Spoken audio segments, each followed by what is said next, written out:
The views expressed by the host of this podcast are not opinion-based or for entertainment purposes. They are actually facts and truth no matter if other people like it or not. It is the Michigan sports truth, and nothing can ever stop it from being correct. Hey there, Detroit sports fanatics, and welcome to episode 220 of the Michigan Sports Truth on Spreaker, the show that is honest and reveals the facts instead of just being lazy. I'm Taylor Phillips, live from my basement apartment office in the northern outskirts of McBain, Michigan, and with me is on Facebook Messenger audio from the state of Georgia, as always, is my co-host Ed Smith. You can follow Ed Smith on Twitter at EdSmith313 and add him on Facebook as Edward Lawrence Smith, but he goes by Ed Smith. Thanks so much for being on here with me, Ed. How are you? Doing quite well, Taylor. It's been a little bit of a busy week for me in terms of keeping up with what's going on with our team, since was side issues as well, but nothing to get determined for what I got focused on is providing the best quality show for our listeners as possible. Oh yeah, got almost a sizable show coming up for you. First off, we're going to get to the Tigers, mostly Tigers, and then a little bit of Red Wings and Pistons. But I want to mention to you all before we get started, Ryan Schuling is making his return from his 1 week vacation back on the Team 92 on FM, WQTX in Lansing, after his vacation in Canada for 1 week. Rico Beard had to fill in for him after that other weekend series against the Toronto Blue Jays, in which the Jays took 3 out of 4. But Ryan Schuling is back. So is Mondays with Moss. Jeff Moss, the co-owner, founder, and chief editor of the Detroit Sports Rag. Can't wait to hear him at about 1:35 p.m. or something like that. You can download the Team 92.1 mobile app on your smartphone or stream online at theteam921fm.com. Now, with that being said, I think it's time for us to fire up the ignition. It's time for some Tigers talk. That one is long gone. First off, we're going to recap the week that was here. The Tigers take 2 of 3 from the Kansas City Royals at Comerica Park. The Tigers won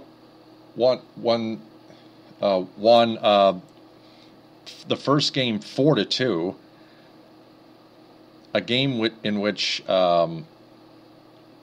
Justin Verlander dueled with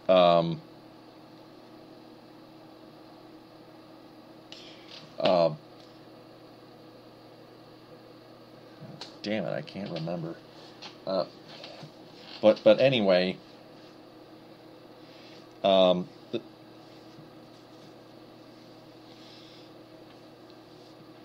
It was a pitcher's duel.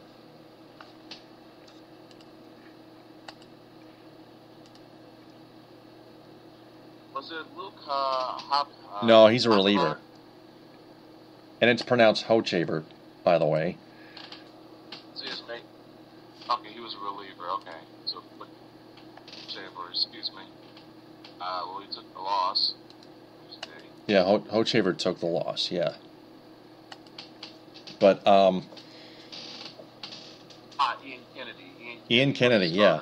That's right, thank you. He gave up a run and 4 hits on 5 1/3 work. Ian Kennedy. 1-2, struck out 3. So, yeah, he had a good outing, some would say.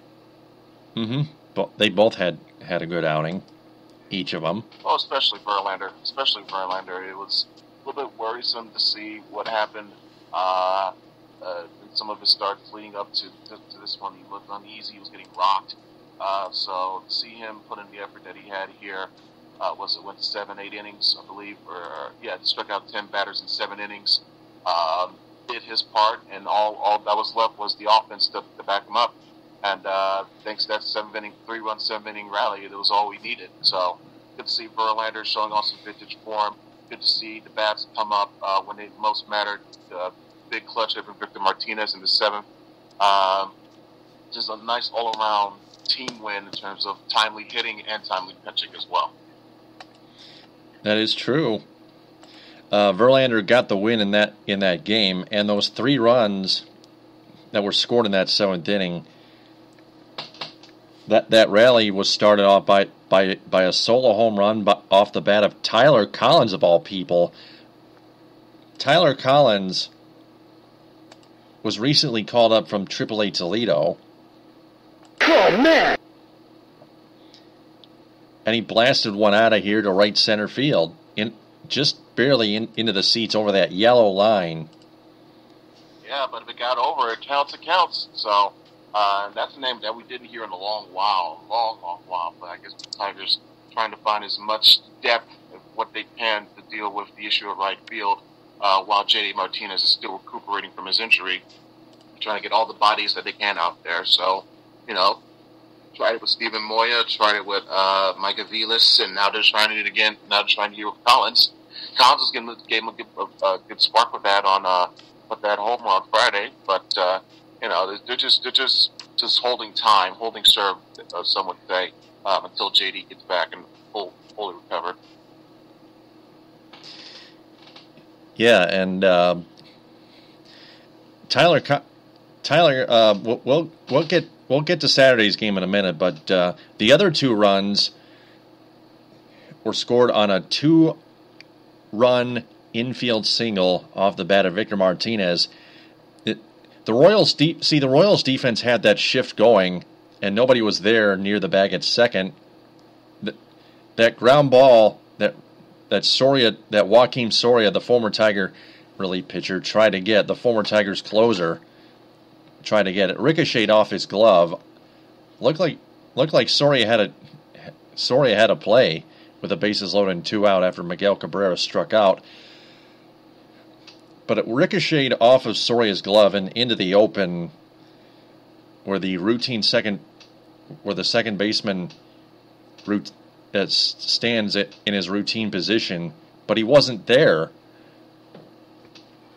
and the ball just kept rolling and rolling slowly, and until someone finally picked it up.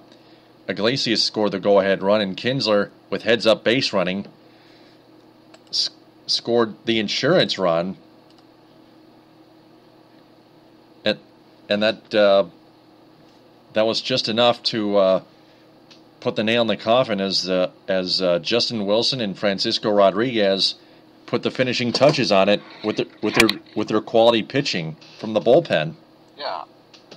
Back to that two inning infield single. It was already weird enough to mention the words infield single and Victor Martinez in the same sentence, knowing Victor's knees and legs and his age and speed as is at this age of his career. So to see that happen was one thing, but to see it netted not 1 but 2 runs was, first of all, like you mentioned, good hits up at Kinsler, but just bad on-field IQ being shown by Kansas City's defense right there.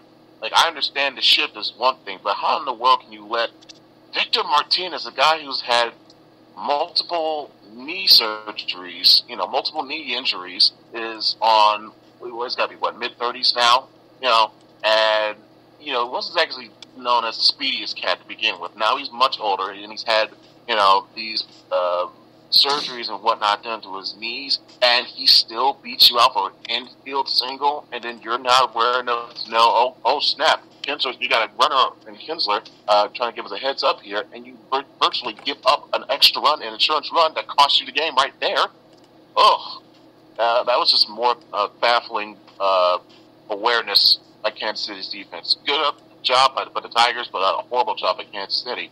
But the Tigers took advantage of it and netted them that insurance run needed to win that game. See, that is not how a defending world championship team plays from a mental standpoint. They just can't let they just can't make those kind of mistakes. They just can't let those things happen to them. It's just tough. especially if they're trying to be in wild card contention this year. You can't have this many mental mistakes showed in one play, even not let alone one inning of a game. You're trying to get yourself in as much contention as possible to put yourself in a spot where you can try to at least attempt to defend your world title crown. And if you keep on making boneheaded decisions like this, it's going to be a reason why you're going to be sitting at home in October and you won't even have gotten to the wild card portion of the round because you would have been long eliminated from contention. That's right.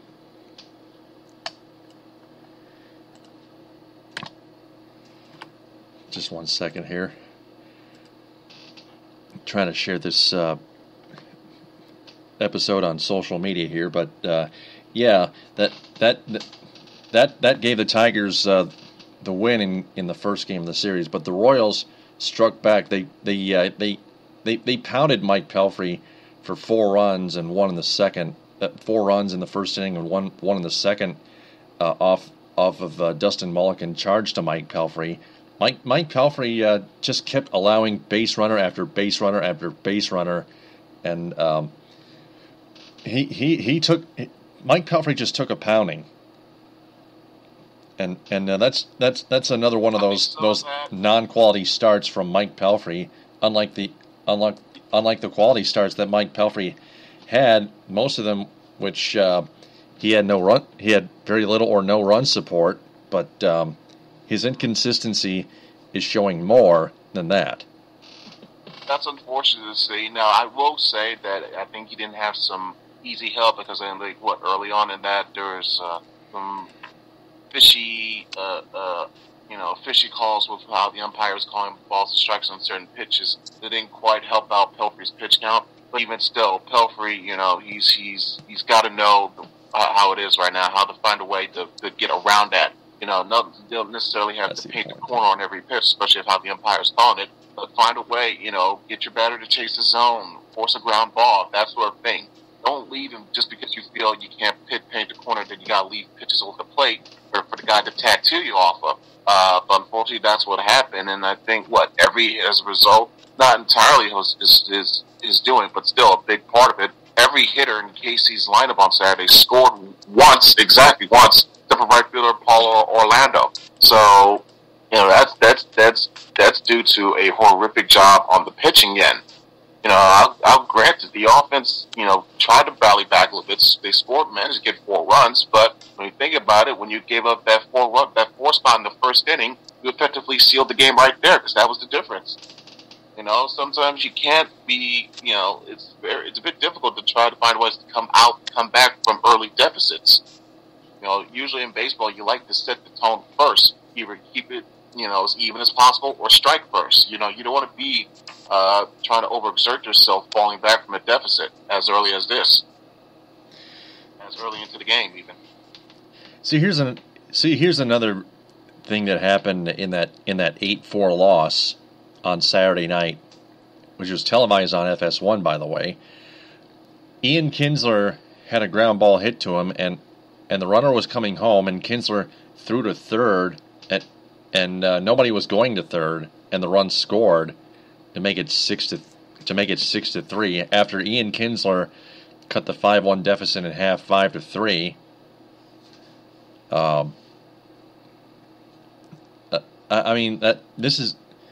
This is you talk about stupid mistakes, and this is just another mistake by Ian Kinsler / error. Whether it's an error or mistake, that cost the Tigers another run. Ian Kinsler's starting to get on my nerves now. I'll be honest. It's hard not to recognize the defensive issues that have been appearing up more sporadically. But I'm willing to give him a bit of a pass because he has been. I think it's safe to say he's been one of our better performers from the offensive standpoint with his bat. Even at his age, Yeah. He's 34 now, 35. So you're willing to give him a pass on that because he's not being as pristine as you would like to be with the glove. But he's making up for that in bits and pieces with his bat. And especially as your leadoff guy, you want to see that. but I definitely agree with you. It needs to get more better in terms of handling in crucial spots with his defense. Because that can't continue to happen if this team is going to be wanting to make a run at making their own run for the wild card. Like I mentioned earlier with KC, they got to get past their own mistakes. Packers got to do the exact same thing here. And then Tyler Collins in that game got himself another RBI, 2 RBIs in that series. That's a side note that actually stood out to me a little bit. Tyler Collins just getting called up from AAA Toledo. He hit the home run he hit the game-tying home run in Game 1, and then he got himself another RBI in Game 2. I mean, that's got to be a little. It's got to be a little extra productive if you do the math. It's the signs of a player of trying to establish that they want to be here. They don't want to be sent back down once JD Martinez makes his return. That's called because you saw what happened. They just recently sent Steven Moya back to Toledo after Saturday. That's due in part though because not just JD Martinez, Justin Upton was on the bereavement list, so he just came back off of it. So you don't want to clutter things up as is. So that was one reason. Anyways, Ty Collins was making the most of his opportunity, and if he gets more chances and comes up timely in certain key moments and areas, he could find himself being on the short list as one of those outside guys to make the 25. Not to make 25, but stay with the roster after the September 1st call-ups is what I'm trying to say here. So once JD Martinez gets back, and I think more than likely we won't be seeing much Mike Aviles. He'll be sent back down. I would personally like to see Moya be brought back up because I like his power. I like with his length, with his size, with his height, he's able to reach down. It just seems to almost at times golf ball the baseball out of the park. So I wouldn't mind having that as a reserve, like a timely pinch hit, and he's left-handed, so you wouldn't mind seeing that out the left-handed bat and a lineup dominated by right-handers. So I want to keep that left-handed option rather. Of course, once it's just a backup plan, reserve pinch hit option once JD makes his return. And I want to see if Collins keeps up this level of consistent production. I wouldn't mind seeing him stay on for this after the September 1st calls as well. So you hope to see Moya come back, try to make a statement similar to what Collins is doing right now, making his statement.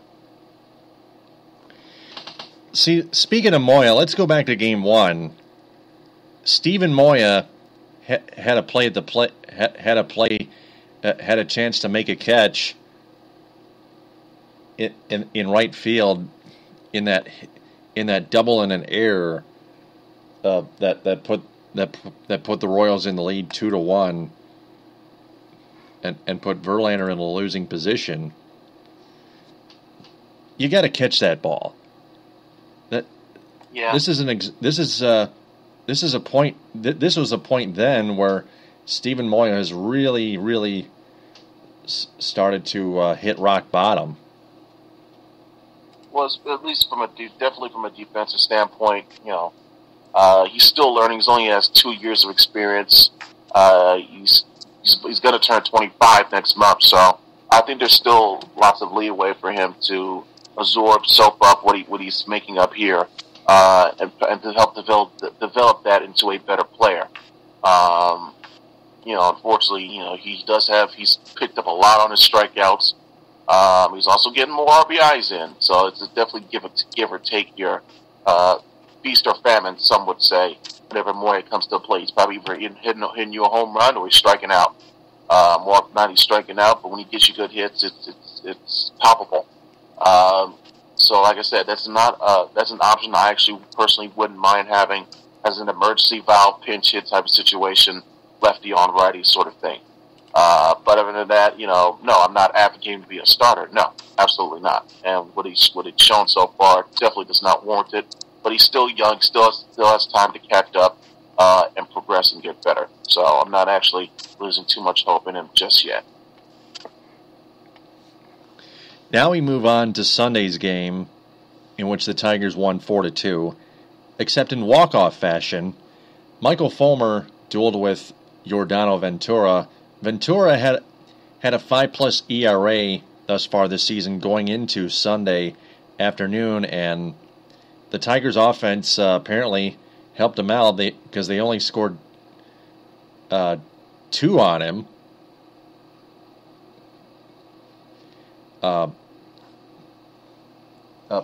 I mean, like Dan Dickerson, the radio play-by-play voice of the Tigers, pointed out, Yordano Ventura had a bad year.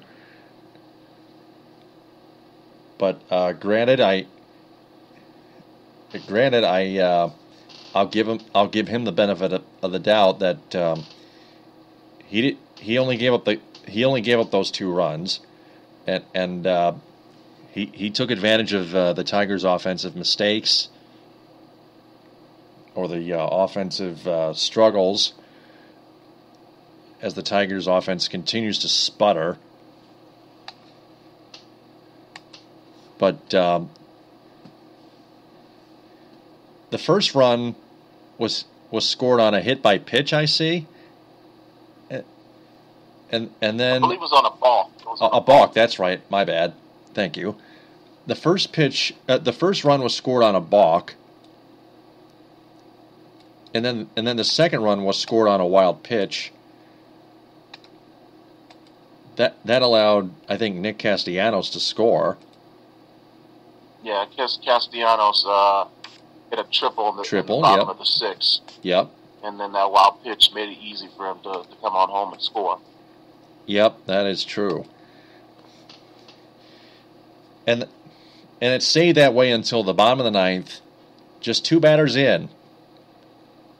Jared Saltalamacchia was signaled by Brad Ausmus to bunt, but Jared Saltalamacchia swung, and he almost hit that ball into the second deck in right field for the walk-off 2-run home run. And wouldn't you know it, the Tigers win. Man. In walk-off fashion, in a more explosive manner, mind you. Much needed, 4-2. They needed that from a mental standpoint, a psychological standpoint to help kickstart the beginning to their second half. And Saltalamacchia provided it in a big way. Now, granted, in his first 3 times up in that game, he only came away with two strikeouts and a walk, so he wasn't exactly having a good day to write home about, but he more than made up for it because he had the one hit that mattered most, the hit that won the game for his team. Oh, yeah. And when you know it, once again, it was off Joaquin Soria. Seems that Joaquin, the former Tiger, is having a little bit of bad luck, unfortunately, against his former foe, his former squad.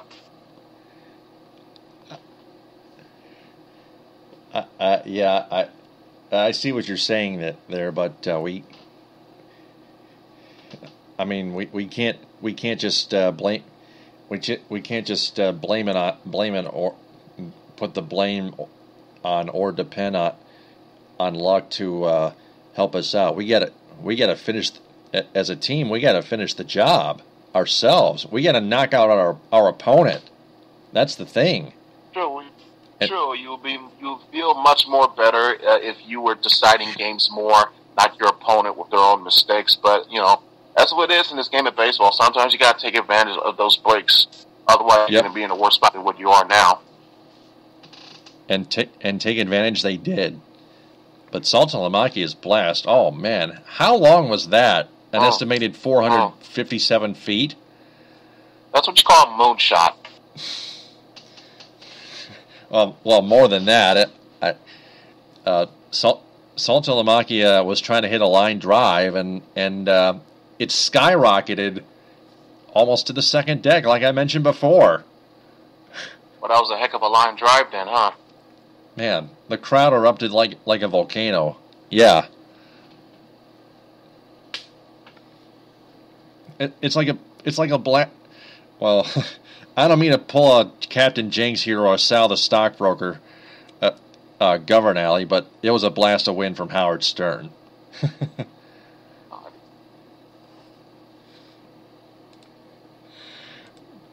Oh, man. Careful, you might have to do an apology tape mid-show. That's true. That's true. I get...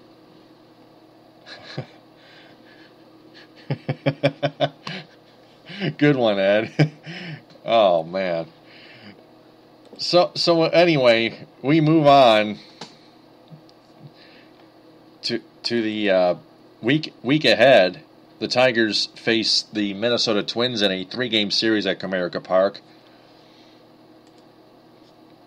Matt Boyd is still pitching, and so does Anibal Sanchez, of all people. Don't know why. That's got to be on Brad Ausmus. But Matt Boyd still has yet to get his first Major League Baseball first Major League win. He duels with Ricky Nolasco. He's got a 5+ ERA, 5.22, a 4-7 record. Boyd 0-2, 577 record. But his last 2 outings, not so bad. Actually, his last outing, he had only 1 outing since he was called up from AAA Toledo. And we remember his outing in Toronto against the Blue Jays. He only gave up 1 run, and what would have been a possible win was nullified by Brad Ausmus putting in Bruce Rondon, who gave up that game-tying home run to former Tigers prospect Devin Travis. And that's another example of how Ausmus putting in Rondon cost the Tigers something. But cutting to the chase here, Matt Boyd. I think pitched pretty good, if not great. Like I mentioned before, he only gave up the 1 run. I think he's. I think he'll have a pretty easy task, except with Joe Mauer and Miguel Sano and Danny Santana, Brian Dozier, all those guys. But the Twins are a very bad team in the standings. Oh, they're horrendous. They're in last place, I believe. Oh yeah, they're definitely in last place in the AL Central. They're definitely last in the American League. Dead last place. Yep. Yeah, they're being this year what the Lions are. It's the usual good football every year. I think we've won practically every game against them, if I'm not mistaken. I think we've yet to lose a single game against the Minnesota Twins. So we got that going for us. So it's kind of like a role reversal. We're dealing with them the way the Cleveland Indians are dealing with us. So you would hope to expect that see that continue here in this instance, us continuing our winning ways against the bottom of the barrel of the division, which will keep us in somewhat middling contention for the in the Central Division standings, and B, and most importantly, keep us at least within striking distance of that second AL wildcard spot.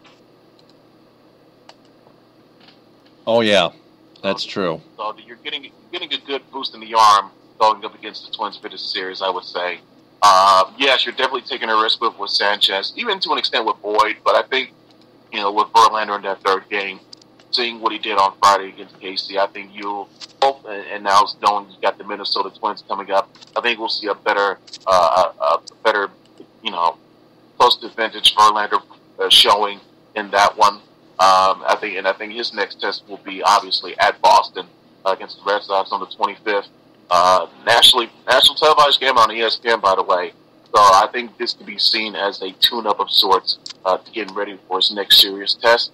But all in all, I think it's a very, very winnable series for the Tigers. I think I would be a bit disappointed if they don't sweep them. Especially this is your last home series before a 7-game road trip. With 4 at Chicago and then 3 at Boston. So you got to do what you can here, and what better way to wrap up the homestand and take care of business against a divisional opponent. Yep, and then on Tuesday, as I mentioned before, we got Anibal Sanchez, 5-10 record now, 6.75 ERA, continues to get the hell beat out of him by everybody. Going up against Tommy Malone, 2-2, 5.23 ERA. I don't think that's going to make a difference as long as Sanchez is on the mound. What else is there to say? Yeah, you're going to get the guy who may be a leading contender, if not the absolute front runner, the most underperforming player to his contract this year in all of Major League Baseball. Sanchez is an $80 million contract. He's getting paid $16 million this year alone. That's like, what, fourth or fifth highest salary on the team this year behind the likes of Martinez, Cabrera, and Verlander. So, he's with this money, with what he's being paid to do, he's severely underperforming. And at age 32, you wonder how much of his good years he's going to reclaim left as we head towards the downside of his career in the next coming years. So, you have to wonder: are we already seeing the beginning of the end with him? If that's the case, how on earth are we going to try to find a possible suitor to use him as an expendable piece, or are you just going to sit there and just take on that contract, throw it in a way a little bit? I hate to use comparison, but I see it a little bit here with what you're dealing with Jonathan Erickson, with the Red Wings. You might have your own situation where does anybody want to even try to take on this contract, knowing how badly he has performed as of late?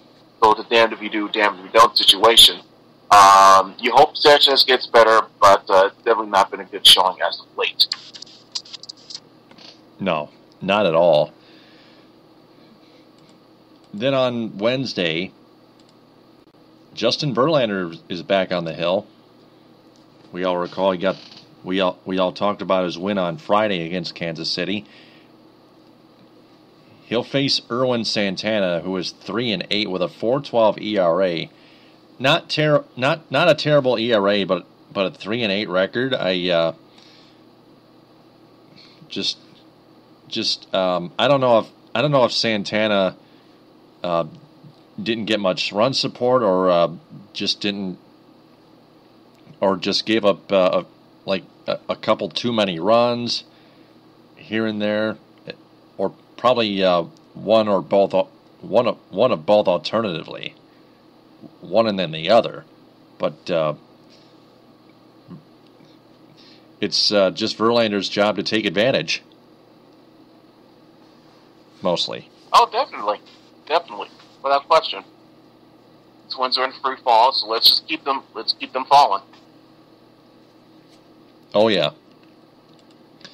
And then of course the Tigers head back to Chicago for a 4-game series.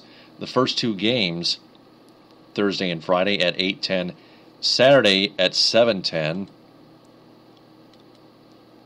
and Sunday at 2:10. All games are on Fox Sports Detroit. James Shields pitches in Game 1, apparently against Mike Pelfrey. James Shields and Mike Pelfrey. Pelfrey coming off an ugly loss. Now 2-9. James Shields 2-4, but a 6.43 ERA. So you're dealing with two outrageous, two pitchers with an outrageous ERA, outrageously high ERA. Well, almost outrageously, but very high.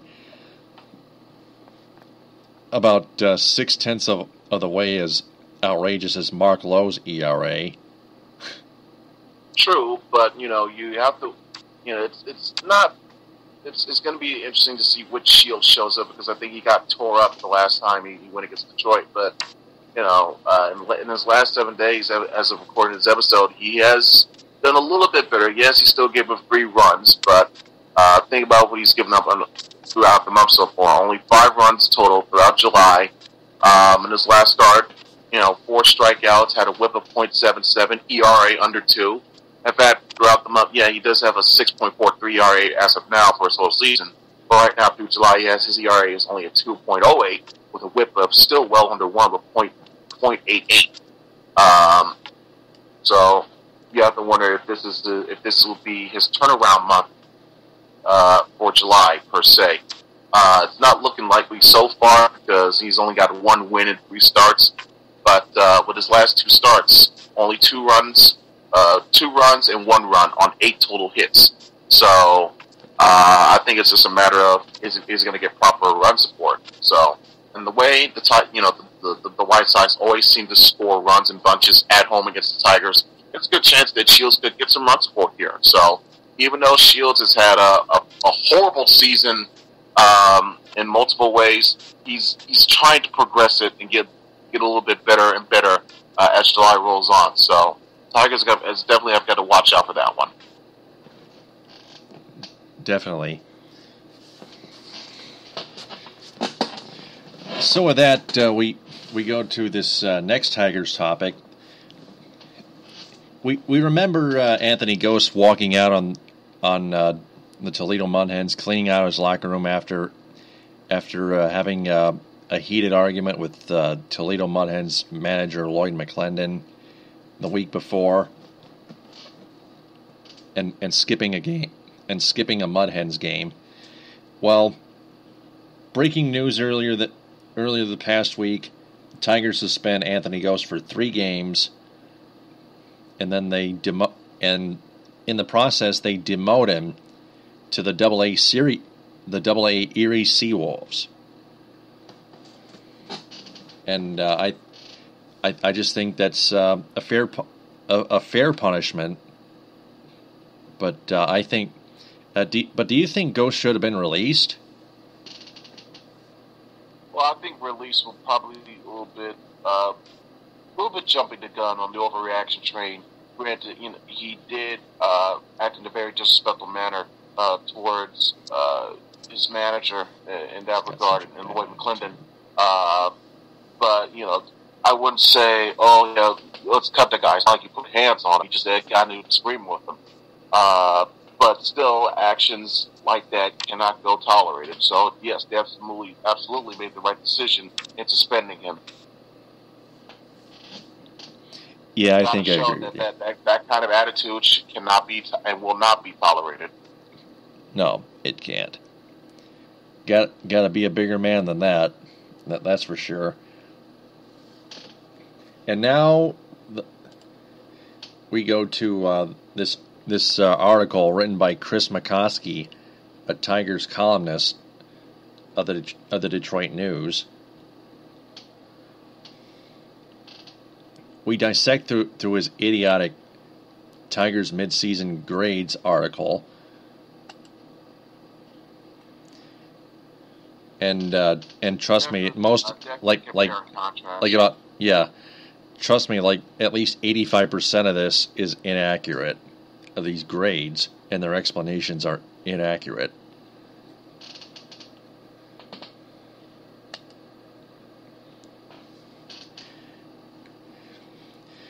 Now, I don't know if you listened to episode 79 of the Michigan Sports Truth post-game edition on Talk Shoe, which I also do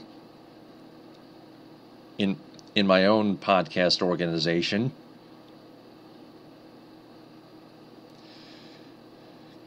And the Michigan Sports Truth now has a Facebook page for Spreaker and for TalkShoe, a Facebook page for Spreaker, a Facebook group for Spreaker as well, and then a Facebook page for TalkShoe and a Facebook group for TalkShoe as well. And the Michigan Sports Truth has its own website, MichiganSportsTruth.com. With that being said, first off, the starting pitchers. Justin Verlander was graded a B by McCosky. It said, if not for 3 horrendous starts, he'd have been in the All-Star conversation. But otherwise, but otherwise, McCosky gave Verlander positive feedback from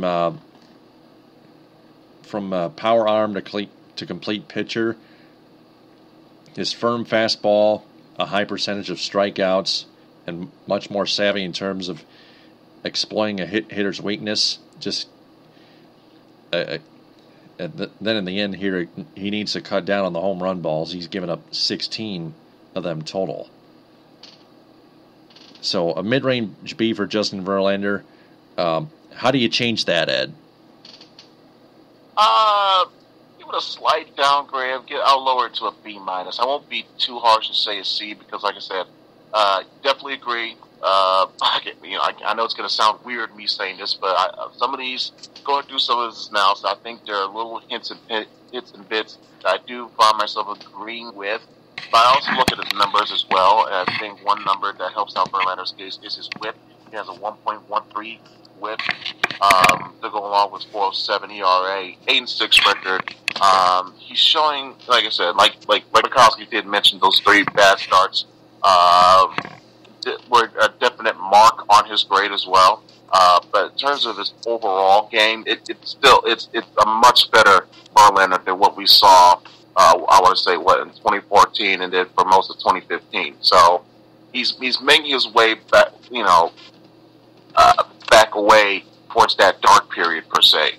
Not vintage MVP form 2011, 2012, or even a little bit of 2013. But it's certainly better than what we saw over the past year and a half from 2014 and most of 2015. So don't have much of an issue with the grade. I would slightly lower it because I have a higher standard for a pitcher of Verlander's caliber. So I would have to put him at a B-. All right. With that, we move on to Jordan Zimmerman, graded a mid-range C. Says here he faltered mightily after a dominant first month and a half. Then injuries played a role in that. He played. It was saying here that Zimmerman played through those injuries, and he posted a 6.43 ERA in 6 June starts, and the opposing batting average in that span was 309.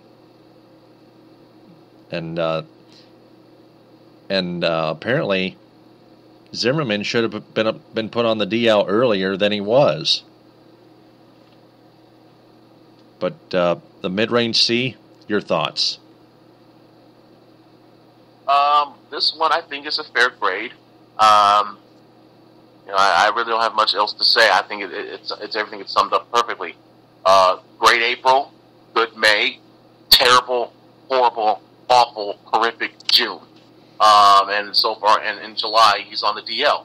So it's been a bit of an up and down roller coaster for Zimmerman. You hope when he gets back, he shows more of the form that garnered our interest as to why we signed him for $100+ million contract.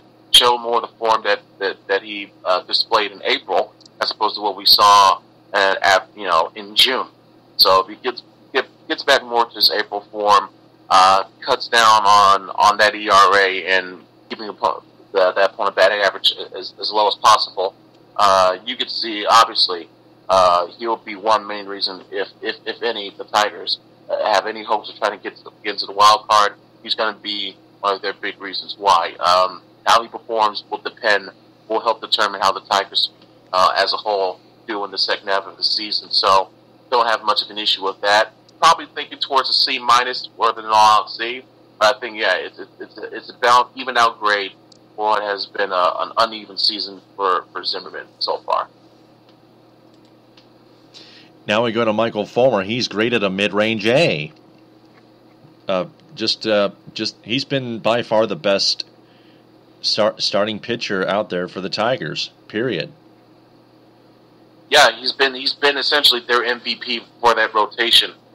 They would be in the absolute abyss right now if it not been for his production. He's having a tremendous rookie season. I think he should be on many a short list for a possible Rookie of the Year honors. But if he keeps this up, he's had a streak of 31 1/3 scoreless innings. 33. 33 1/3. And then he closed the first half with 9 straight starts, only giving up 1 earned or less. To see that out of any pitcher would be quite astonishing. But seeing that out of a rookie is flat out amazing. So you hope he keep up this pace as much as possible, because he'll be another important piece in terms of what the Tigers need to do in terms of improving their chances for a possible playoff spot. Notice I'm focusing more on the pitching first instead of the hitting, because the pitching was so awful last year. It needs to be much better this year for the Tigers to have a chance in the playoffs. And with Verlander, Fulmer, and Zimmerman, your top 3 guys in the rotation, that's where your push towards your playoff spot begins and ends with those 3 right there. Keep in mind that Michael Fulmer is in the running for the American League Rookie of the Year. Now moving on to Mike Pelfrey. He was graded a mid-range C when I graded him a D or D plus, I think, on TalkShoe.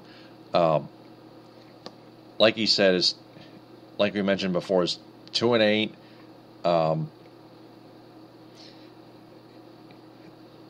Very bad whip. Yep. 171 going into the second half, going into that series, a 4.58 ERA. I'll bet it's risen. But well, especially what we saw today, in essence, kind of lowers the grade. I was leaning towards giving them a C minus, but then that was Saturday. Yeah, seeing what he did on Saturday, it lowered my grade. So I'm probably leaning towards Green's review on that. I probably have to give him a D plus, seeing what he's shown as of late. He's your 5th-day starter. He's going to eat up innings. He's not going to put too much of a hassle on your bullpen on some instances, but still, 5th starter or not, you can't keep getting lit up more often than not. You can't have a 4.5 ERA and a above 1.5 whip. That just can't happen unless you're right, and if you want to continue being allowed to be in a starting rotation. Then we got Daniel Norris. He's also graded a mid-range C, but he only got 2 starts. Leslie graded this incomplete, and I thought it was fair, but I thought Daniel Norris was doing good. Gave up 3 runs in his first start this year. Mm-hmm. Gave up, I think, 1 run or 2 in his second start. I don't remember, but I'm pretty sure that was good too. Well, like I said, I would be leaning more towards the incomplete side, because we just haven't seen enough. He's been dealing so much with injuries and other health problems and whatnot, that you can't really give a full, well-rounded scale of what you've seen. He's young, he's athletic, but he keeps getting hurt. I remember now that he gave up 3 runs in his second start. That was in Cleveland on Independence Night before he left with his injury. Exactly. So that hampers his grade. If I were to give him a grade, probably on a low C minus, because, like I said, I haven't seen enough, and he keeps getting hurt. So that's going to harpen your value a little bit. But in terms of overall, I would say incomplete. I would be in the Green's incomplete camp, because, like I said, just haven't seen enough. Want to see more before I form a full, conclusive and cohesive opinion. He is still currently out with a strained right oblique. Now Anibal Sanchez graded a mid-range D. I graded him an F because he just kept getting beaten the hell out of every single game that he pitched in as a starting pitcher. But as a reliever, he pitched better. But I would still give him an F, because he's supposed to be a starting pitcher, not a relief pitcher. Yeah, he's a starting pitcher earning a $15 million a year salary. He's getting paid $16 million this year, and he's still got these kind of numbers: 6.7, 6.25 ERA, 1.65 WHIP. That was before what we saw. Well, hold on a second. Going back. Excuse me. Yeah, that was on the last start that we saw him on Sunday against Toronto. Last Sunday against Toronto. So, for a person of his caliber, what he's earning with his salary, he cannot be putting up numbers like this and being still with and being called. It's merit to be wanted to be mentioned along the lines of a starter. No, so I'm leaning between F or D minus. It wouldn't matter either way for me. Probably an F because, like I said, if you're earning this type of money, this type of salary, you can't be pitching like this. You can't be playing like this. You cannot be performing like this. So he stunk. So this grade is going to stink. F. And so is the rest of his contract. Matt Boyd graded a B minus. Keep in mind, Matt Boyd still doesn't have his first major league win. He got roughed up in Chicago when the Tigers were nursing a 7-0 lead, then a 7-2 lead. They lost 10-8 in 10 innings or 11 innings, but in his last start against the Blue Jays, he only gave up 1 run in 5 innings. That's not bad at all. No, but it's second. Yep, go on.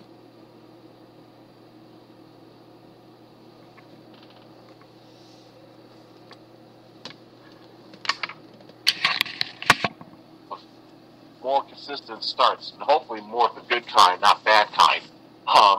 So I appreciate McCosky trying to be as nice as possible, just like he was with Sanchez grade. But you gotta be honest with these players, how they're performing. I can't give a guy who has a 5.77 ERA and a 1.43 WHIP.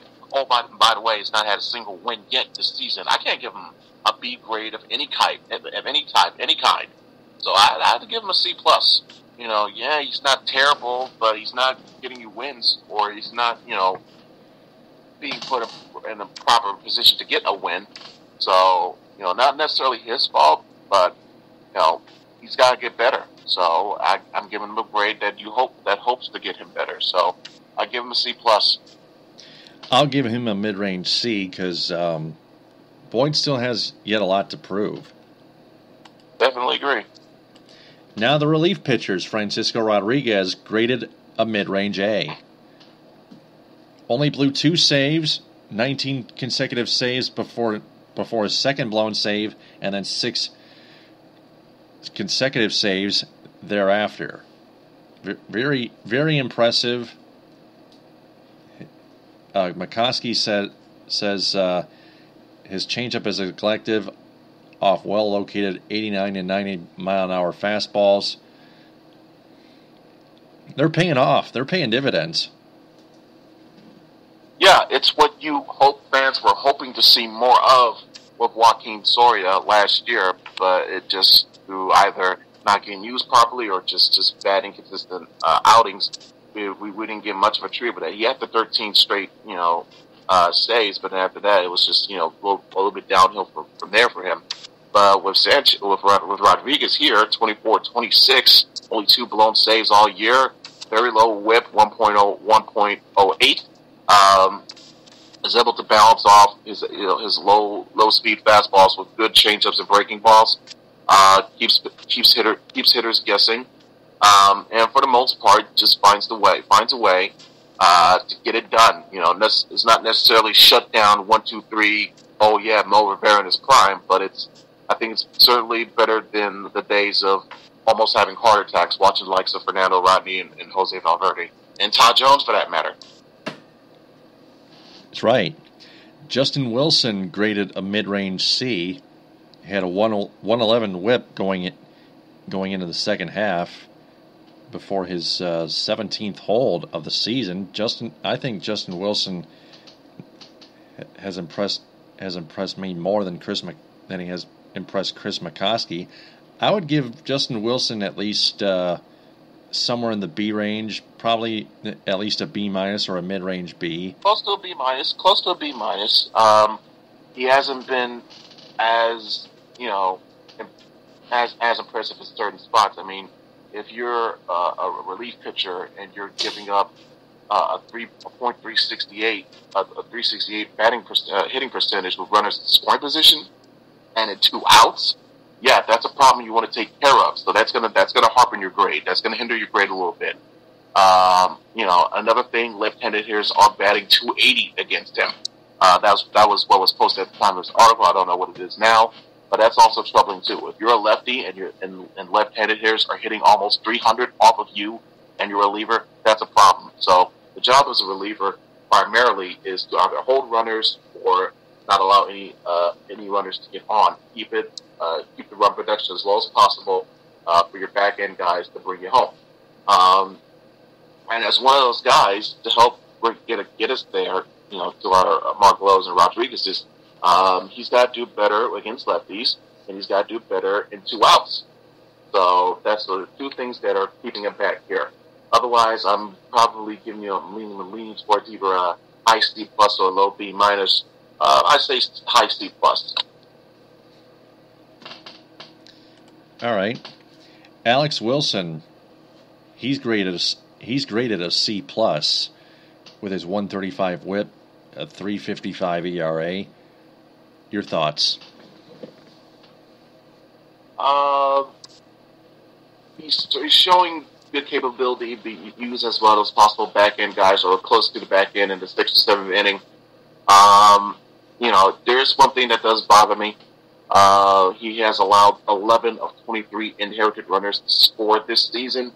So if you're a reliever, and once again, another one of your jobs as a reliever to either keep the runners there, don't let runners get on, the run as low as possible. If you're allowing, that's almost essentially that's almost a 50-50 situation.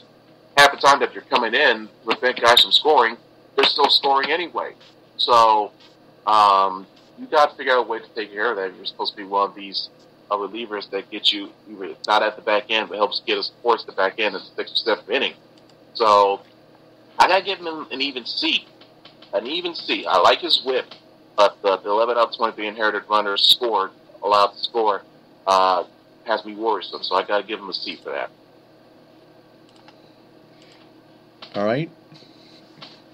It's very close to Chris McCosky's grade there. Shane Green graded a B minus with a 119 WHIP, a 4.94 ERA. I would think he's been better off a relief pitcher than a starter. But your grade? Agreed. McCosky gave him a B minus. I give him an even B, possibly even a B plus. I do agree. I do think he's got to find ways to not get. Even if he does get behind in the count, he can't just panic and then give his opponents an easy meatball to hit out of the park. He's whenever he's behind in the count, opponents are hitting damn near 400. But yet when he's ahead, they're hitting sub 150. So even though it's easier to do better when you're ahead, but some great pitchers find way to get out of trouble, get out of spots, get out of jams if they've fallen. And one of those examples is getting themselves out of trouble even if they've fallen behind in a count. So Green has got to find a way to improve that amongst himself. And once that's settled, he's got what takes to be one of the best looking arms in this whole entire rotation put together, starters and reserves. And relief, rather. So I'm going to give him an even B, but I hope and optimistic that he'll get even better as time goes on. All right, next relief pitcher, Bruce Rondon, graded a mid-range B. For the majority of this season, he's actually pitched pretty good, except for those home runs that he gave up that cost the Tigers one win and one game, and then the other, the possible first major league win for Matt Boyd. They're both costly in 2 different ways, but last we saw Rondon's last outing on Saturday night against the Kansas City Royals, Rondon pitched a 1-2-3 inning. And he still has an ERA of less than one. A whip of less than one. A .83 whip going into the series. Right, so when you got a high upper 90s fastball that he has to produce a whip that's well below one, quite impressive to look at. But he's got to make sure that those home run balls don't get too consistent, don't become an accompanying trait of his. Otherwise, that can happen his grade even more, get him easily figured out against other teams, especially as we come into crucial stretch in games in August and September here. So I would have to give him a B-, but that's due to how, again, some of those home run balls give me some cause for concern as of late. But you hope he bounces back and keeps those as down as possible. But for now, I'm going to say B-. Agreed, he's looked much better than he has in previous years, previous seasons, but there's still room for the young man to get better. All right, well, I think that's more accurate than Leslie's. Really, it is. Kyle Ryan graded a C+, 147 whip. He's not quite that eighth inning guy that Jeff Moss wanted. Jeff Moss wanted either Shane Green or Justin Wilson was the eighth inning guy. Green the seventh inning guy. Kyle Ryan in some appearances held the opponents off the board, but at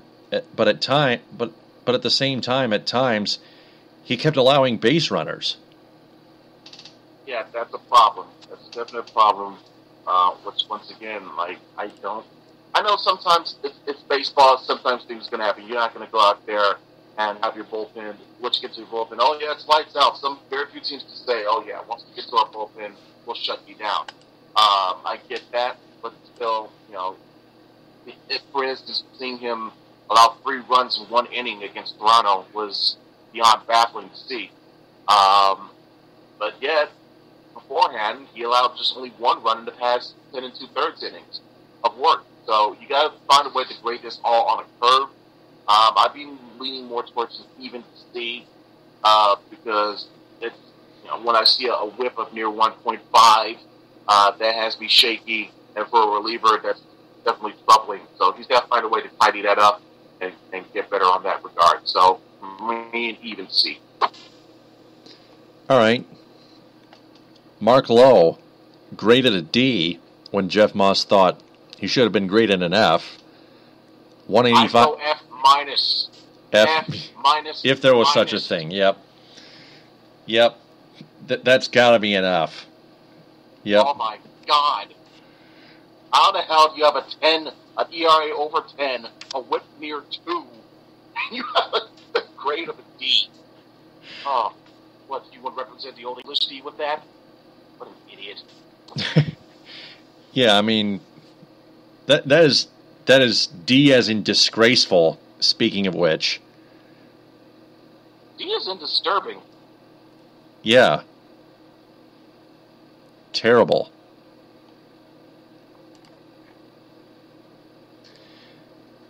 So we're gonna move on here. A 185 whip going into the second half.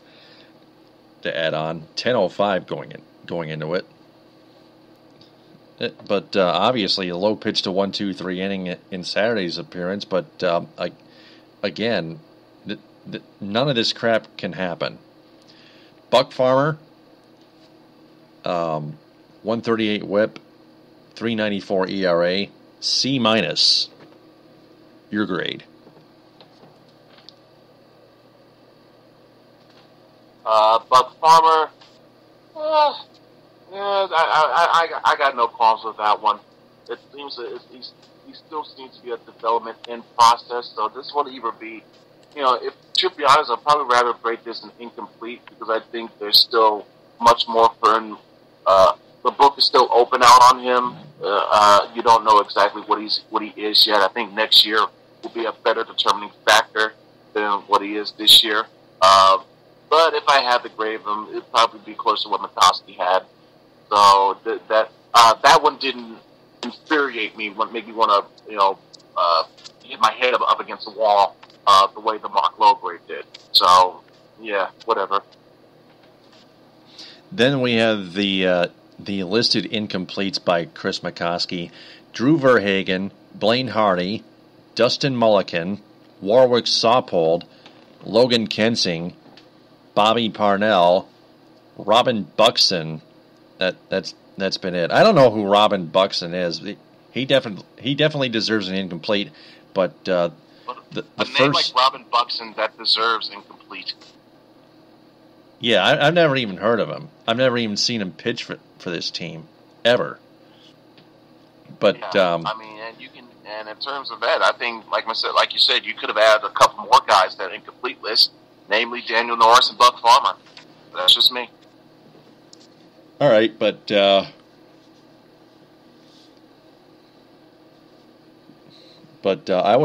would give Logan Kensing and Warwick Saupold an F, and Blaine Hardy at least a D plus. But I would still give Drew Verhagen and Warwick Saupold incompletes, besides Robin Buxton. Now the position players, starting with the catcher James McCann. Somewhat low batting average, 208. Well, very actually. 259 on base percentage, 324 slugging percentage. It adds up to a 583 OPS, which is somewhat low. McCosky graded him a B minus. Any way you can change that? He's being a little bit better, especially since he got rid of the leg kick to his at bat at the end of May. But it still needs to get a little bit better. B minus is a little bit too high for a guy with an OPS like that. I would give him a C plus. Because it says here he's throwing out a league best 57.7% of would-be base stealers. Terrific defense, which is essential if you want to be a top catcher in this league. But having some good offense would help balance you out very well as well and help you out. That's right. You got to have the offense as well. You got to have both. Now the other catchers, Jared Saltalamacchia, who hit that walk-off 2-run home run in the rubber finale on Sunday, graded a mid-range C. What's your take on that? I think that C was seeing, he had the big 6 home runs in April, but he really cooled off, came back down to earth. Leading into, at the time of that article and before the walk-off, he had a 203 batting average, 325 OBP, 428 slugging. That's going to give him, it's gives him a plus 700 OPS, but, that's more based on the early damage he had, not what he did as of late. But he kind of brought himself back a little bit with that walk-off shot, so here's his reward. I was thinking C, but I'm going to give him a C plus. Okay. I would still give him kind of a probably more of a B minus or something like that. I wouldn't go too high, but I'll give him a B minus because Saltalamacchia has provided more offense than James McCann still thus far this year. Now the big man, Miguel Cabrera, the 2-time American League's most valuable player. He's still batting less than 300, obviously, and that's the main reason why Chris McCosky graded Cabrera a mid-range B. Well, other reasons as well. The fact that he's had some quite uncharacteristic stats on his part. He's 200, as McCosky details. He's 200 against left-handed pitching. He's 245 on the road, and with 2 outs and the runners in scoring position, like one of those marquee attributes as a clutch hitter thrives on. And trust me, Miggy is no stranger to clutch. But this year, he's hitting 171. That's with 2 outs and runners in scoring position. Yeah, at Miguel Cabrera hitting less than 200 in a 2-out situation with runners in scoring position. That's unheard of. So you have to wonder if some of these injuries are nagging him more than what we know. But yeah, believe it or not, he's still on pace to have his usual 30 homer, 100 RBI season. But this is far and away been one of, if not his least impressive season with the Tigers so far since arriving in Detroit in 2008. Damn it! So what would you grade Miguel Cabrera? I would give Miggy. It's tough because I have high admiration for what he does on the field. He's without question. We're not in any sort of contention, playoffs or otherwise, without him. So his value comes into play with his grade. I'd probably give him a B+, but that's not saying much. So probably a low B+. Yeah, like an 87, or even an 86. That's more of a mid-range B right there. Yeah, I guess. Yeah, I got you. You got a point on that one, so I guess we'll go 87. How about this 86.5? That's your median for that. Yeah, got to round it up. Now the second baseman Ian Kinsler graded a mid-range A because not only is his offense is showing, his defense as well. Although he's made like 3 costly mistakes as of late, I'd still give him an A or an 8. I gave him an A- on TalkShoe because of his 3 mistakes as of late. But he has a very high fielding percentage, like Ryan Schuling pointed out to me on Twitter, 992 since his second costly error, his 4th of the year. That was in Toronto on 2 Thursday nights ago. 2 Thursday. And like I said, sometimes some late impressions will have an effect on how these grades will come into term. That's how I applied it with Rondon. The same thing will apply with Kinsler. Love how he's doing offensively. He's got an OPS of over 900. Over 700, I should say. I was thinking ahead here, but still. Yeah, I think you had it right the first time. It's 937 going into the break. Oh, okay. But even still, like at 34, he's showcasing a little bit of a resurgence in his career. And he's doing it all from the leadoff spot. He hit his 200 home run this year. He hit his 1,600 hit this year. And he's got his 200 career stolen base as well. So I think Kinsler possibly deserved one of those last All-Star game spots. But, if he keeps this up, it'll be well worth it to get a playoff run in the end. And that's going to be dependent upon how Ian Kinsler does for the rest of this year. He's one of the main reasons why we still have an outside shot in this wild card chase.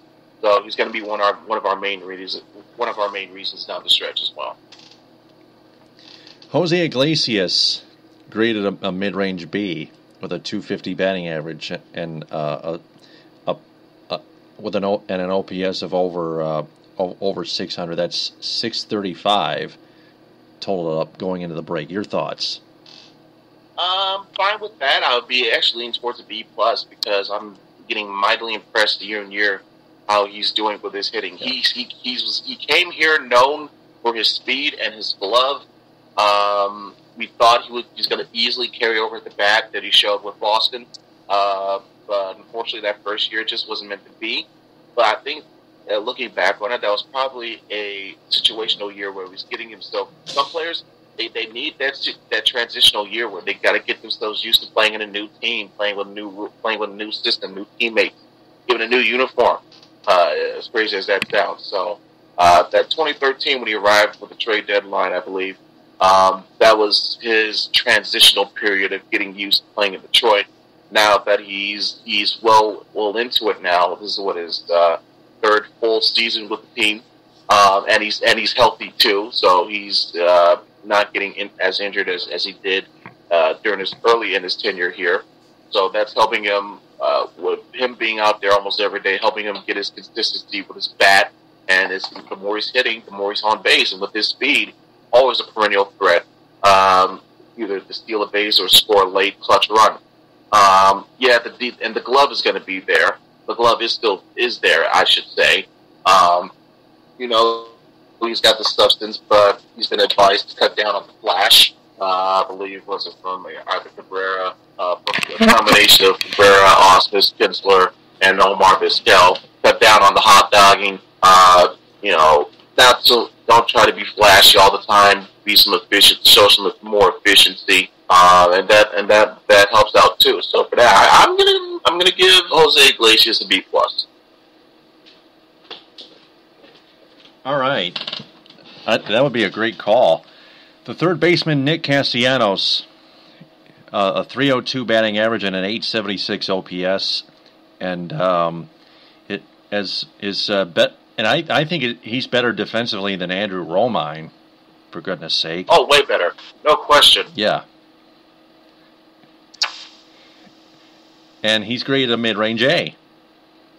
Yeah, no problem with this one. Can't give him a full A+ yet, but the way he's playing, he may get one at the end of the year. 300 batting average, OPS of +800. He's got 17 home runs so far. That's a career best to go along with 51 RBIs. Over 300 against right-handed pitching. He's hitting over 400 on first pitches. And even better, he's hitting closer to the same percentage against right-handers as he is overall with runners in scoring position. And most importantly, 351 with 2 outs and runners in scoring position. Remember that 171 number I gave you about Cabrera earlier? Castellanos is doing double that. So that, more than anything, is one big reason why he has an A. And I agree with McCosky on this. Nick keeps this up, he's going to be an A+ by the end of this year. And by the way, that's why Brad Osmus doesn't need to put in Andrew Romine at third base in the ninth inning, for goodness sakes. There's no need for it. Especially when there's less of a chance that any ball is going to get to third base in any way, shape, or form. You don't need Romine there at that point. Now, if it was a blowout, yeah, but close game, no. No, close game, absolutely not. Good point. To the outfielders we go. Justin Upton, graded a mid-range D. Because, yeah, I think that's a little harsh there. I could see why. I mean, that's overall how he's performed. 235 batting average.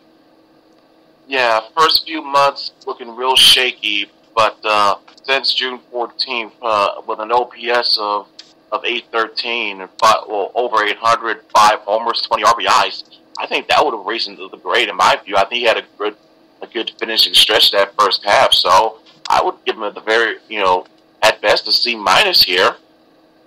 I think D will be putting on a little bit too thick. I mean, you want to give just enough in the D, but you won't give Mark a little an F. Really? No. God help me if he gets when we get the Osmus. No. Upton has a 670 a 670 OPS, by the way, total this year thus far, going into the break. Right. So why would that warrant a D? That warrants a C-. Yeah. At least a C- and not a C, in my view. I agree. Then we got Cameron Maben, 341 batting average .815 OPS. He's graded a mid-range B. I think he deserves a little better. I think a B plus or an A minus, Ed. Yeah, his offense was another very good, genuine surprise. Him and Kinsler, they've shown themselves to be quite a versatile duo at the top of the order, with Miguel Cabrera looming at third in the order.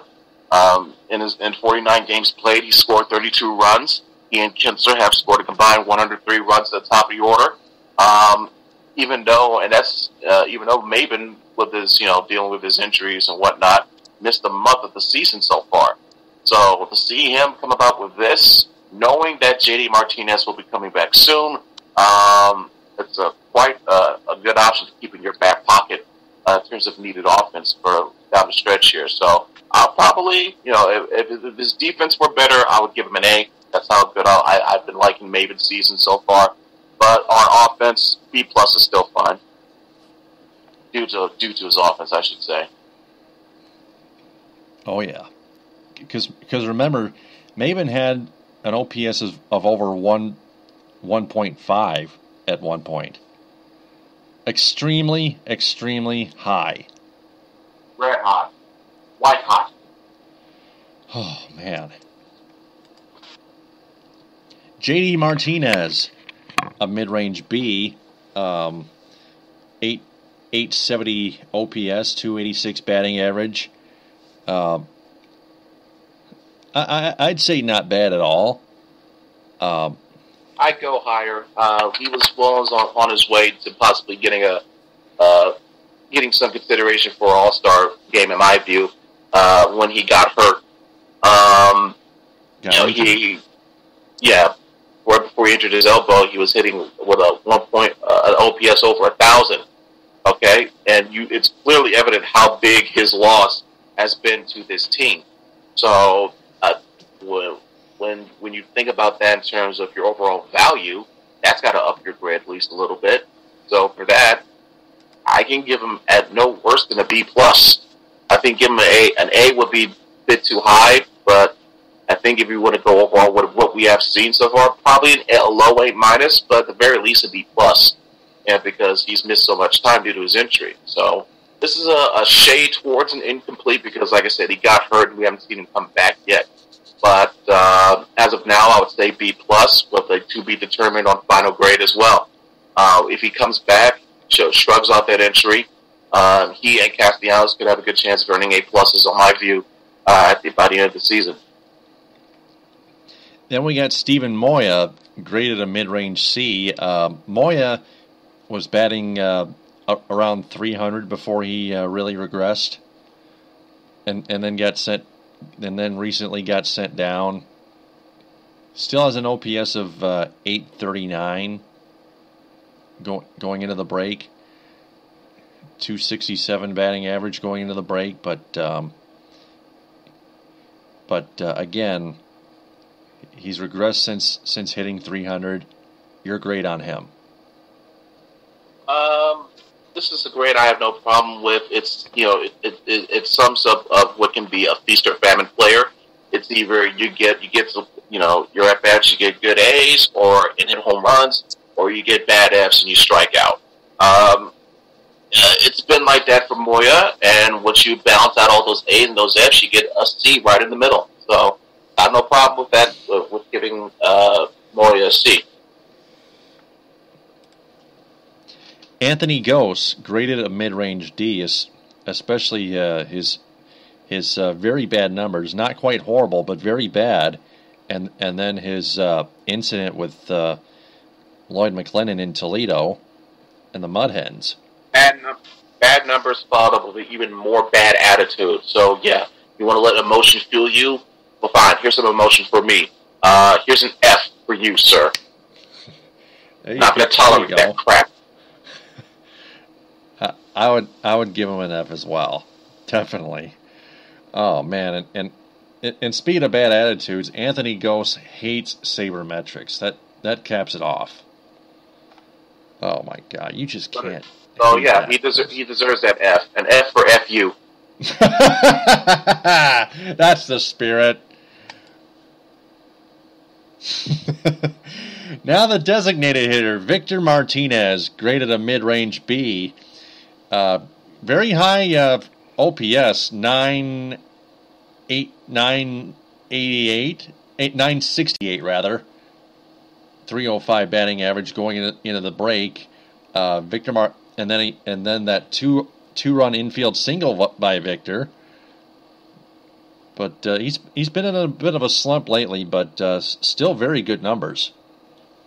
Hey, at 37 with 2 bad knees, knowing the horrible season that he had last year, showing shades of that 2014 AL MVP runner-up year that he had, I'm giving the old man a B plus. He's definitely performed outshined by and large what he did last year already in this first half. Obviously more in the second half, so let's give V-Mart a B plus. Then we have the utility players before we get to the manager. We're almost done. Promise, guys. This won't take much longer. I know. It's a big, but this needed to be addressed. It just needed to be addressed. So again, apologize for the prolongness, but we needed to dissect this. Yep. Starting with Andrew Romine, and let me just say it right off the bat. Chris McCosky graded him a mid-range B. I think I would think, to say the least, I would grade him a mid-range D, if because of his stupid base running decisions and his horrible batting. Atrocious offense plus abysmal base running equals B, apparently, in the mind of Officer Bar Brady. So we're going to go opposite that and give this dunderhead a D. Yeah, because for one example, when he was batting in Miguel Cabrera's spot because of Brad Ausmus, Romine struck out on 3 straight pitches in the bottom of the 11th 2 weeks ago, almost 3 weeks ago, against the Seattle Mariners at home.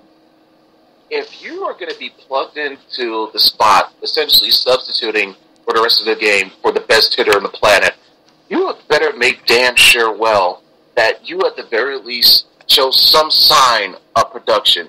You can't just go out there, strike out, leave men on base, basically pull a Gerald Laird, okay, in game 163 against the Twins. You can't keep doing that on an almost consistent basis.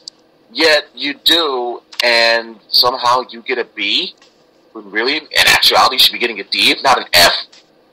Because you're horrible offensively, you're not that special on defense, and you're seeing your mental capacity, your mental IQ, mental makeup, your on-field IQ is showing to be a bit of a disadvantage to the team. But yeah, let's give him a B. Yeah, good choice. Real friggin' good choice. Yeah, I would be sarcastic about that too. Mike Aviles graded a mid-range C. Not very good offense, and not very good defense either, in my opinion. You're not good at one end. You're not good in either end, actually. But yet, that somehow warrants a middled-out, even grade, as if, hey, you did good in this area, even though you didn't do as good in this other area. No, there's got to be a balanced out. Otherwise, the grade doesn't warrant it. So, I got to give him a D+. I have to give Mike Aviles a D+. I have to. A guy with that batting average and that, OPB and slugging, no. 200s all across the board, no. You get a D+, sir. Right, absolutely. Be thankful I'm not giving you a D-. Oh, about this Robin Buxton Detroit guy, he's the photographer for the Detroit News. So good picks. Yep. Yeah, we apologize for. Yeah, we apologize for. Yeah, it was a little bit weird seeing the name. I was like I've never heard of him. Like when did they sign him? But it makes sense. Duh, he's the photographer for the paper. So apologies to Robin on that, and good picks from what I'm seeing from this article.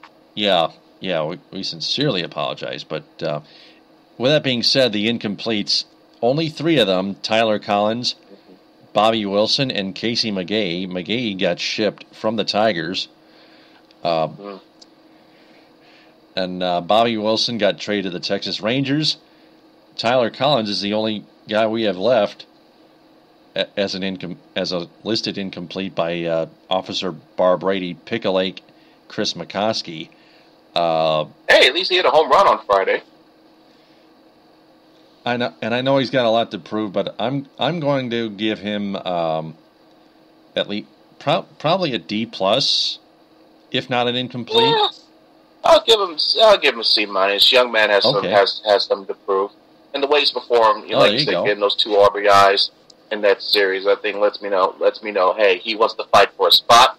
I'm giving him a chance, see if he sinks or swims on his own. So give the kid a break, give him a C minus. See what he can do with this olive branch. So those are all the players that we've broken down, which now, as we know, boils down to the manager, Brad, the Mimbo imbecile, Ausmus. And before I spew out McCosky's grade of Brad Ausmus, here's what McCosky wrote. Here's what he writes. Here's what Orioles manager Buck Showalter said about Ausmus earlier this season.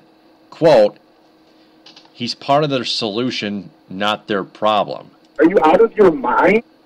Red flag. Stupid fool. And there's more.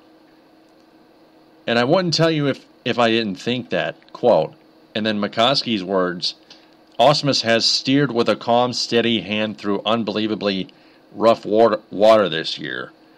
He's managed Ausmus and steady. Oh, no. That's not a combination I would put together in any form of capacity whatsoever. Ausmus and steady does not belong together in a single thought, let alone a breath or a sentence. And then the next sentence goes, he's managed the bullpen masterfully. No, he has not. You're damn right, no, he is not. He's done the very opposite, the complete opposite thereof. Every button he pushes is incorrect for the last 2.5 seasons as manager of the Tigers. The last 2.5 seasons, and Ausmus still has not been fired. And there's even more. He's established roles and kept arms fresh. That doesn't mean anything. He's done the same with injury-plagued veterans. That's meaningless. He's as hands-on a manager as there is. Oh, that just make me sick. Reading that. What, you're just right. It's just describing that, hey, he's young enough to still, right, he's got young enough body, right, he doesn't have gray hairs everywhere, he's not an old man, can't bend over without breaking every bone in his body, so of course he's going to be hands-on with practice or whatnot. Duh! Comma, catching bullpens, throwing batting practice, hitting fungos, that's just what every manager does in routine. So forget about those parts already. Especially those that are not old. Right. All right. He's adept at distilling what's relevant and useful from all the statistics and data. I mean, all the statistics. Does that mean does that include advanced statistics? I mean, are you actually touching on that, or are you missing it? Or are you missing it? We don't know. You're not mentioning it, so we assume you're missing out on it. Yeah, because if you're distilling relevant and useful tactics and stats and data, then what in God's name would possess you to put Andrew Romine in Miguel Cabrera's batting spot? Take him out, Miguel Cabrera out of the game for Andrew Romine in a late innings game that would go to extra innings. What thought process is making you distill that? Where is your honor, dirtbag? You are an absolute disgrace. And then the end goes, and yet at his core, he's an old school leader, just like Jim Leland, right? He's a younger Jim Leyland. Jim Leyland 2.0, as Jeff Moss pointed out a couple years ago. And McCosky also writes, his in-game strategizing has improved? No. I see no improvement whatsoever. Shut up! Was he high when he wrote this article? Was he underneath some form of inebriation when he did this? Oh my God! Now why do you get the hell out of here? Strategizing has improved.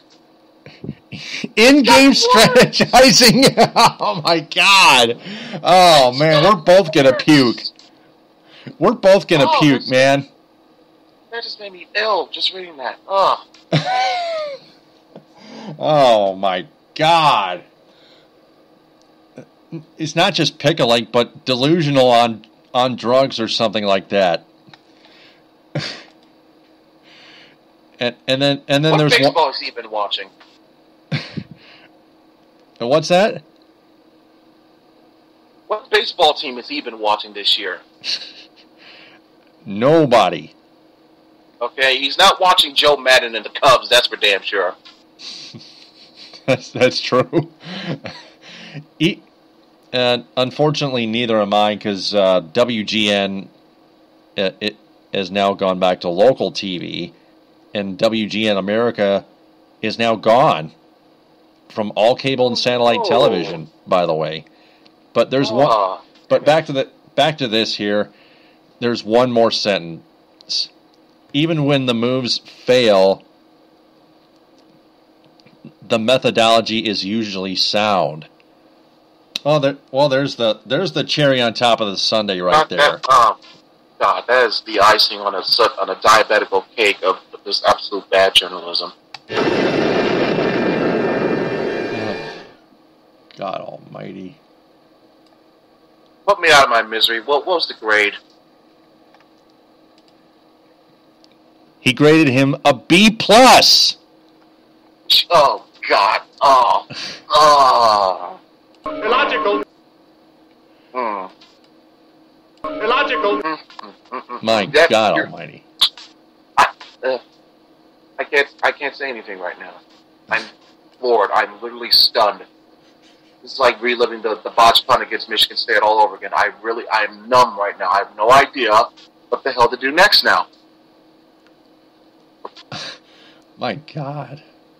That is just an extremely soft take by Chris McCosky. How do you that's a soft ball. How are you giving one of the worst, if not the worst managers in all baseball a B friggin' plus? It's like giving M. Night Shyamalan an Oscar nomination for putting out The Last Airbender. My God, I know. Now to our grades of Brad Osmus. Oh, God. Ugh. F. You first. I still got to... Yes. F. Minus. And F. Let's go Animal House. 0.0. Yes. Absolutely. For those Tigers slappy fans that think Brad Osmus is a genius, why don't you just get some head surgery and just use your brains? Even you have better brains than Brad Osmus does. So stop being a bunch of fanboys and use more brains. Same to you, Chris McCosky, you old rock statue.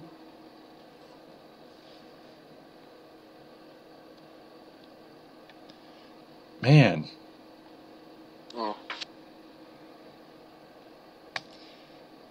Chris McCosky has no nerve.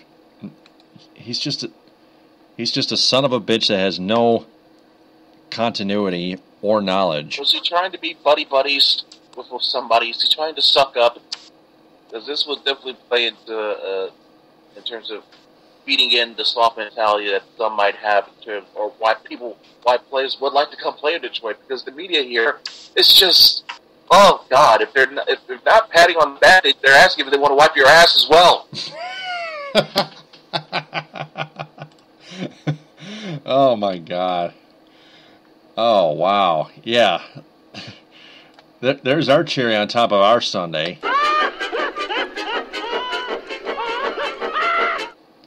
Hey, listen to me, Hunter, you idiot! Our message to Chris McCosky, take a hike. Just retire and just keep sucking up to Brad Ausmus if you want to. We don't care. Take a hike or pick a lake. Take a hike or pick a lake, your choice. Or do both. And maybe drink some of it and maybe drink some of it full of urine.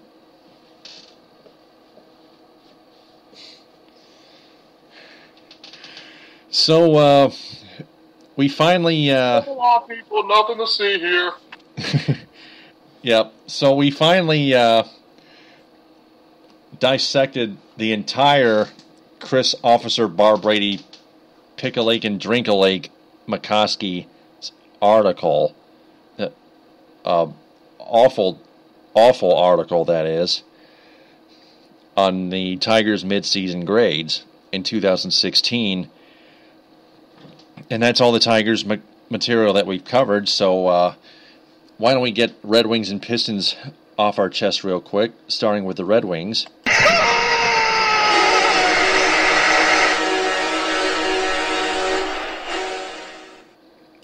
The Red Wings signed Teemu Pukkanen, left winger, to a 1-year $812,500 deal, and then they signed Luke Glendening to a 4-year extension worth $7.2 million friggin' dollars. 4 years. Okay, that was a definitely waste of money in more ways than one. I think there's still no word on whether the Red Wings and Danny DeKeyser have agreed on a new deal yet. They were close the previous week when we previously talked on this podcast. But hey, Marietta just gave it. Let's throw him $8 million too. We don't care. Woo! Right.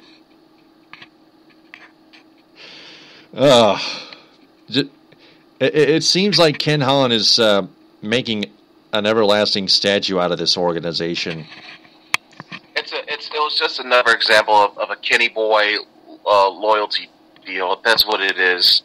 He's given away so many to Franz and as well as to Erickson and Connor Wall. And of course Dan Cleary. How could I forget him and the Drew Millers of the world? So to see one like this, I'm numb to it now. You know, if it wasn't for the playoff spots, his ass would have already been out of here. That's the only thing that's saving him at this point.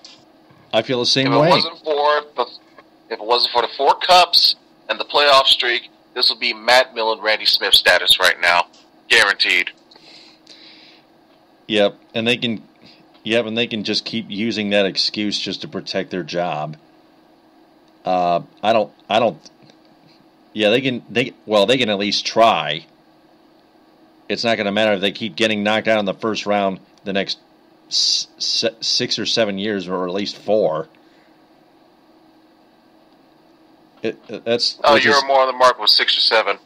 Yeah, that's as far as we're going to go, which is not surprising at all. That's the bottom line. So, moving on to the Pistons here. Left sideline, 3 and he answers. Quick update on the Pistons. They in the past week, they have agreed with second round draft pick Michael Gbinije to on a 3-year rookie deal, and now cutting to the chase, the NBA has changed rules on fouls away from the ball. As we look at this from NBA.com, the rules are as follows.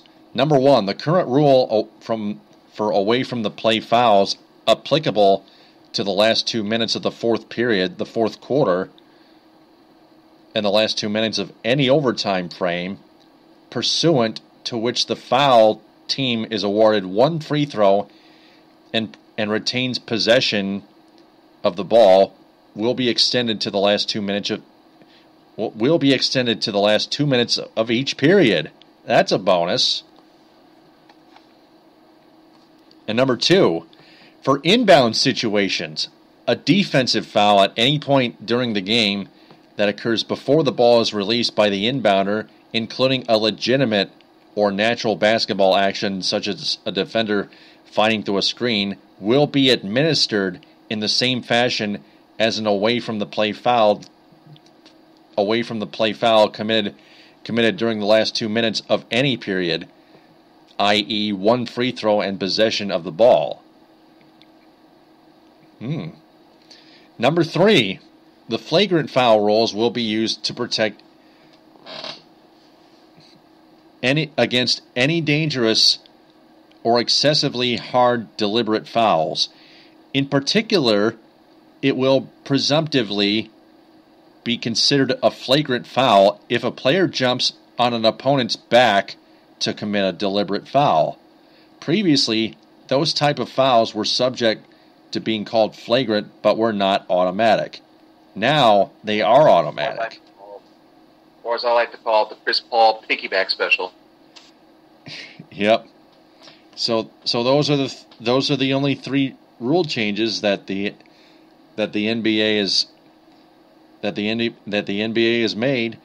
But those are they're very good ones. But it's nothing earth-shattering in my view. Like, it comes down, DetroitBadBoys.com, the SB Nation affiliate for the Pistons, they summed it up like this in one short paragraph. The too long didn't read version is this: the rules take effect in the last 2 minutes of the game, and it's extended to the last 2 minutes of each quarter. There's going to be no shenanigans on the inbounds plays, so I'm just meaning right as soon as you get across that board, you don't have to grab the dude. And again, number 3, graded desertion to use flagrant foul designation on hard and piggyback balls. Like I said, DB3 special. So I like the aspect of, you try to make sure that this type of rule does not cut down on the pace per se, because in this day and age of offenses, like seeing what we're seeing with Golden State, setting offensive records every year, you don't want to make the fans unhappy by slowing down the pace in any way.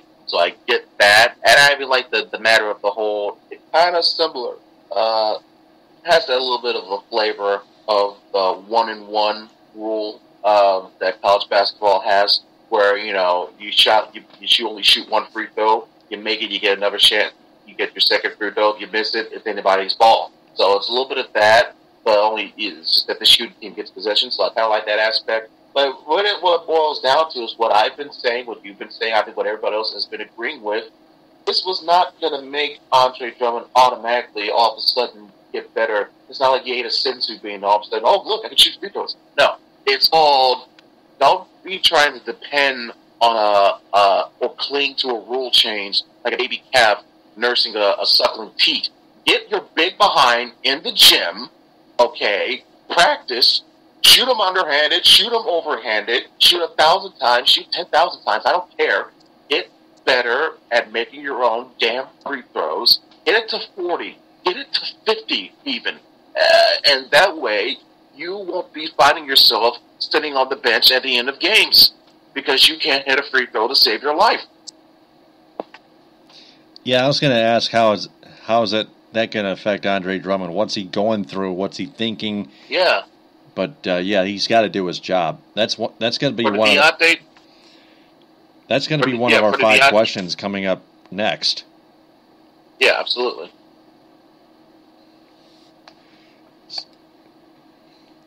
So, anything else to say before we get started on that? Well, we've been letting it rip so far, so I think it's only fair that we continue to let it rip now with 5 questions. Absolutely. It's time for 5 questions on the Michigan Sports Truth on Spreaker. Question number 1, was sending Stephen Moya back down to Toledo the right idea for the Tigers? I guess in terms of depth, you don't want to clog up the outfielder spots too much, especially if you want to save one of those spots for a possible arm or so. And I also understand this, but he's hitting you home runs, but he's also striking out more. So I guess you want to send him back down, make sure he tunes up his patience and plate discipline with his at-bats. get less strikeouts. When he gets back up, gets a better chance. Not to mention shows his more defense. productive at bats. Yeah, that one definite aspect too. So I don't have a problem per se with him being sent down. I just hope he's a better player when he comes back up. Next question. Question number 2, is Brad Ausmus to blame for keeping Anibal Sanchez in the starting rotation for Tuesday's game against the Twins, even against the struggling Minnesota Twins? Even if it's the Twins, I don't trust him there. He doesn't deserve a spot in this rotation right now. You're the friggin' manager of the team. You see this every single day. You've got to notice what's going on here and what's not working. When Sanchez throws out the pen, more often than not, he gives you quality production. When he throws more than that as a starter, he's going to get shown, he's going to get exposed, he's going to get touched up. Why are you subjecting him and the team and us, the fans, people who see this crap, to watching it every single time? So yeah, he deserves a good hunk, if not all the blame here. Put his ass in the bullpen and see what he does. And it's worked with Sanchez in the bullpen before sometime. So why stop now? You imbecile? Yeah, Brad Ausmus is an idiot. Bonus question here, I just thought of it. Which returning starting pitcher from injury will likely replace Anibal Sanchez if he is sent down to the bullpen at any time? Would it be Jordan Zimmerman or Daniel Norris? Well, Zimmerman was going to get his spot regardless. He's he was signed as to be one of the aces of the squad along with Verlander. Homer's been a good emerging candidate as well, making up their own three-headed monster. So I would say Daniel Norris without question. He just got to stay. He just has to stay healthy. That's Norris's main concern. I would be skeptical and pick Jordan Zimmerman. And I know, but Zimmerman, like I said, it was a foregone conclusion with Zimmerman anyway. That's why I have to say, if Zimmerman's already coming back on, who's staying and who's going in the rotation at least, between Norris and Sanchez? I'm picking Norris over Sanchez and putting Anibal in the bullpen. Yep. Next question. Question number 3, is taking 2 of 3 from the Royals an opening statement that the Tigers should buy? And does this affect Brad Ausmus's job in either way? Well, it's definitely not sell. I know everybody wanted to jump on the sell train. I'm not quite there yet because, like I said, we still got to wait for J.D. Martinez to get back. I think once he gets back, if there's still, he'll be back before the trade deadline, correct? If he is, yep. I would still hold out hope for that. Still got, last week I heard a couple more weeks from Kirk Gibson. Now it's apparently down to 1 more week left. Right, so he'll be back before the trade deadline. Apparently, possibly. Right before the trade deadline. So he'll give you a few game stretch where he'll give you a chance to get back to basics, so to speak. So I'd say hold off until JD gets back. Next question. Transitioning to the Red Wings here, question number 4. Is General Manager Ken Holland keeping the Red Wings roster the same as it was for 7 years, so Andreas Athanasiou, Anthony Mantha, and Tyler Bertuzzi won't get another shot in the NHL? I'm putting a little more emphasis on this at least. No, those players will get a shot in the NHL as long as you have competent GMs out there. They're watching film, watching tape, seeing these young kids do, and saying, you know what, I'm going to see if I can get that. They either wait till free agency or try to play Kenny Boy for a sucker and get him in a trade. So those kids, those players, the Manthas, the Anthony's, they'll get time. They'll get their shot in the NHL. It's more so Holland just being a blind loyalist idiot and just, I don't know what's going on in his head that's possessing him to do this. I really don't have the answer to that. It's just whatever it is that's possessing him to make and continue to make these types of deals and decisions. They're just flat out asinine. Next question. And finally, question number 5. Do the NBA's rule changes to fouls away from the basketball change Andre Drummond by any amount in any way? No, very little to zero. It all comes down to you yourself as the player. You want to stop being so bad at your percentage. You don't want to be ripped and ridiculed and mocked for this. Line in the gym, and improve your own stuff, one way or another. Change your form, change your motion, I agree. Your timing, cadence, whatever. If you find a way to get yourself better, get yourself to a 50% shooter. I don't think that's too difficult to ask for a guy that's shooting 35%. I'm not telling you to get to 70, okay, or even get to 60. Get to 50, or even 45, and I'll be fine with that. Oh yeah, definitely. Everybody would have asked for the same thing. So, for all the listeners and fans out there, if you want to answer those questions, just replay the episode and answer them in the comment bank below this episode. That wraps up episode 220 of the Michigan Sports Truth on Spreaker. Ed, thanks again so much for your help. We had a lot of fun, especially with that Chris Officer Barb Brady Picolate McCosky article, and we ripped it, especially Osmus's part, to shreds. Yeah, it was quite fun. You know, you don't want to be doing too much of this because you don't want to risk yourself getting a heart attack. But hey, as long as it provides entertainment for our listeners, that's what matters the most. And education, that's even more important. So I will talk to you again next week on episode 221. Can't wait.